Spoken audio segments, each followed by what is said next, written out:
Akakiiko k'ebyokulonda, Poliisi ne Bannakyewa aba Africa Electoral Alliance batandise enteekateeka y'okulaba nga ebyokulonda mu Africa byongera okubukalamu emirembe.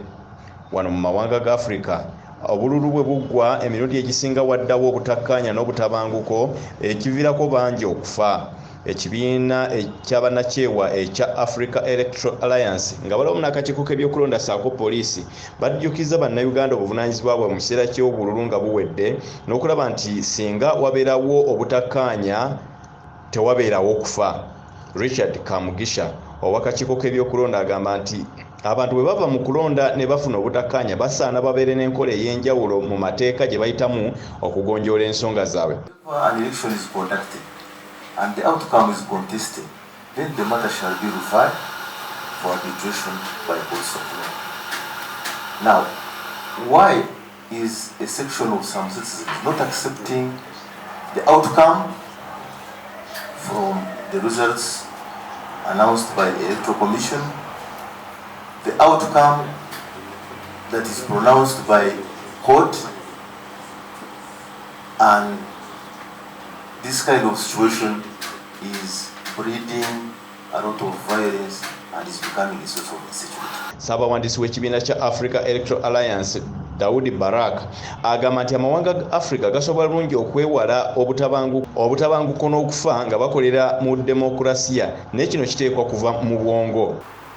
Twagala tuwulire ku opposition kusole ku electoral bodies ezo ziyitamu kibannange era tuziyambyeko tutya okusobola okutegeka akalulu akamazima n'obwenkanya.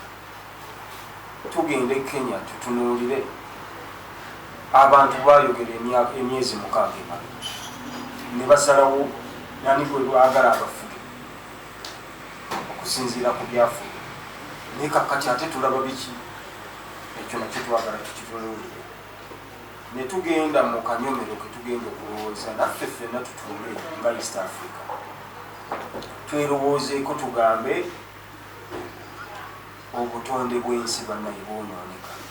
Yo Poliisi ng'ekiikirirwa omumyuka w'omwogezi wa Kampala n'emiriraano Luko Yesigire egamba nti kituufu mu biseera by'akalulu wabeerawo obunkenke kyokka kino kiva mu mbeera y'abantu abamu abakozi b'effujjo.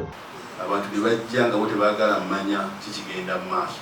Ogenda okusanga nga poliisi n'abantu ba bulijjo bagenze mu confrontation ekivaamu era violence. Ogenda olaba omu abapoliisi bakubiddwa, poliisi nabo bazizzaayo tiyagaasi emiggo.